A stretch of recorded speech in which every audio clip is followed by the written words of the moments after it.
Senator Rubio. Thank you. Thank you all for being here. I'm concerned that in our inquiry, and I certainly think it's important for us to know what happened, we are focusing so much on the tactics that we're not focusing on the broader strategy that's at play here. I want to briefly go through a number of instances and have the panel comment on whether or not they believe these are indicative of the efforts that are being targeted against the United States and the rest of the world by Vladimir Putin. We all know that Angela Merkel has taken a tough line on Ukraine against Russia. We know that there's a lot of controversy in Germany around migrants. In early 2016, a 13-year-old known only as Lisa F., a dual Russian-German citizen whose family had moved to Germany from Russia in 2004, told police she had been kidnapped in East Berlin by what appeared to be Middle Eastern migrants and raped for over 30 hours. There was outrage in Germany and obviously protests against Merkel. The Russian foreign minister almost immediately jumped on the story, talking about the need to defend our Lisa, quote unquote. And of course, this story was spread far and wide by Russian-speaking entities and Russian media outlets. Subsequently, the prosecutors in Berlin announced that they had clear evidence that during those 30 hours she was missing, Lisa F. was actually, in fact, with people that she knew, and a medical examination showed that she had not been the victim of a rape. Earlier this year, a little-known news outlet published on a website an article that claimed that the United States was deploying 3,600 tanks to Eastern Europe to prepare for war with Russia. 3,600 tanks would represent about 40% of our entire tank force.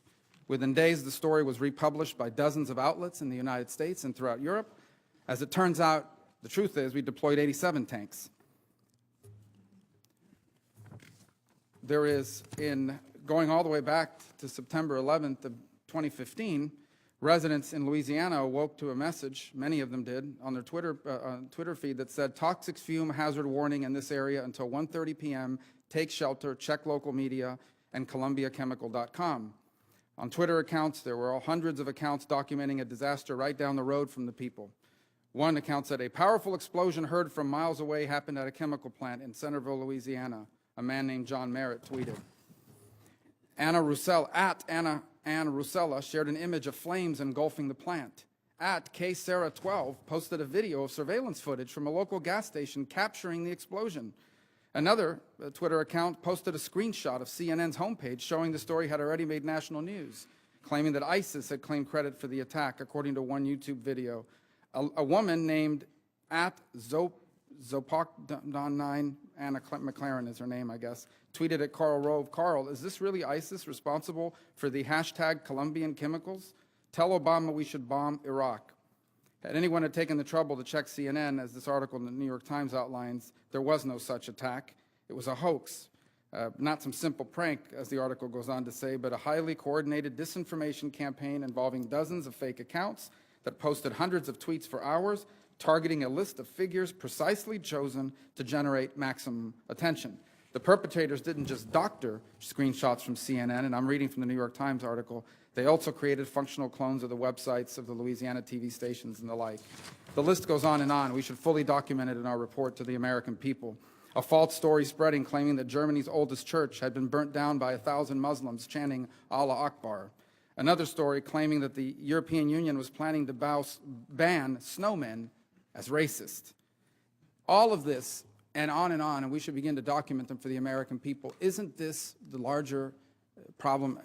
Let me just rephrase that. Aren't we in the midst of a blitzkrieg, for lack of a better term, of informational warfare conducted by Russian trolls under the command of Vladimir Putin, designed to sow instability, pit us against each other as Americans? The same article, I don't have enough time, it goes on. They posted false stories about a police shooting in Atlanta that never happened, about a series of things. In essence, are we in danger here because we are focused on a very important tactical move that happened in the election of 2016 to miss the broader point? And that is that this is a coordinated effort across multiple spectrums to sow instability and to pit Americans against one another, politically, socioeconomically, demographically, and the like. So I think the two lines of effort you brought up there that the Russians use are social dynamics that they play on, ethnic divisions, and global calamity or inciting fear. These two lines haven't been discussed much. The third one is financial. They oftentimes put out fake stories about U.S. companies, which then cause stock dips. which allow all sorts of predatory trading and other things to happen. We've focused on disinformation around the political scene, but misinformation across the board, particularly from the Russian propaganda networks, has incited fear inside the United States on multiple occasions, as you noted. One last year was there was a JFK terminal shut down about alleged gunshots. We watched social media trolls and gray outlets pump fake stories out, which ramped up that fear, which caused mass panic. So they have created the ability by gaining audience in the United States to steer Americans unwittingly in many different directions that can cause all sorts of danger and even violence in certain cases. I think the Pizzagate scandal that we saw last fall is another such example of misinformation, maybe not attributed to Russia, but we have a problem writ large right now with our information sources.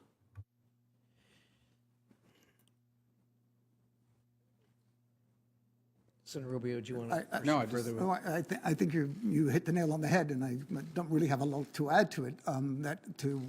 We are faced with a strategic attack. It's not a kinetic attack usually. It's a political attack, and then the question comes: what sort of strategic response are we going to be able to develop to that? And we could elaborate on that. Senator Warner.